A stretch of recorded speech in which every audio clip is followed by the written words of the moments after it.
Want you. Want you.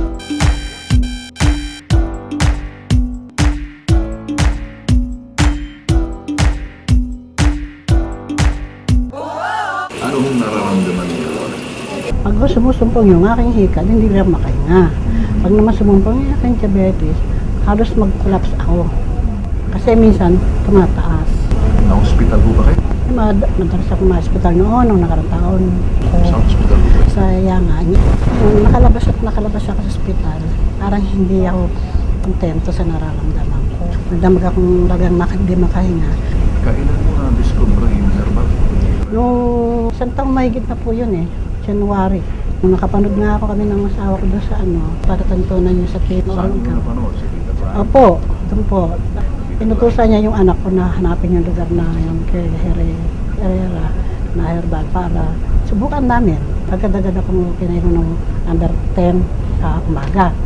Tapos number 20 tanghali. Number 30 sa gabi. Bago kumain. Nung mauubos ko na yun, talagang sabi ko, bakit ganito? Samantalang nakalabas ako ng ospital Hindi ko naramdaman yung ganitong ginhawa. Ngayon, naramdaman ko na to. Gano'n nyo na katagal yung herbal? Magdadalawang taon na po. Ang kaibahan mo ngayon sa noon, anong nararamdaman nyo? Malaki talagang pagkaiba. Kaysa noon hindi ko kilala yung herbal na yan. Kumbaga sa para magkaroon ng sustansya yung katawan ko. Naka-recover po ako talaga. Medyo nga po gumanda katawan ko. Katulad nga po ngayon, nandun ako sa party namin, senior citizen. Isa sa pa nga sana kayo, hindi pa kayo nag-uumpisa. Nakasundo na ako ng anak ko. Mayroon ba? Pwede mo bang sample sa amin? Saya mong sa lakot? Pinipili lang? O pwede rin.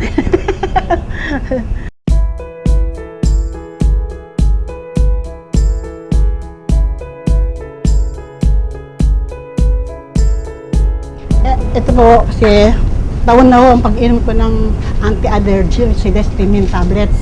Ngayon, itong huli natuklasan ng doktor na lumutong po ang aking ito. Sinuggest niya na mag-rest ako para may pananggalan ako sa kasi nga lumiis yung aking buto sa colon. Kwento ko sa akin, kailangan mo ba ba yan? Hindi na. Minsan hindi ko na kailangan. Tulad ngayon, sasayo kami, hindi ko nasuot. Dito, hindi ko mandala.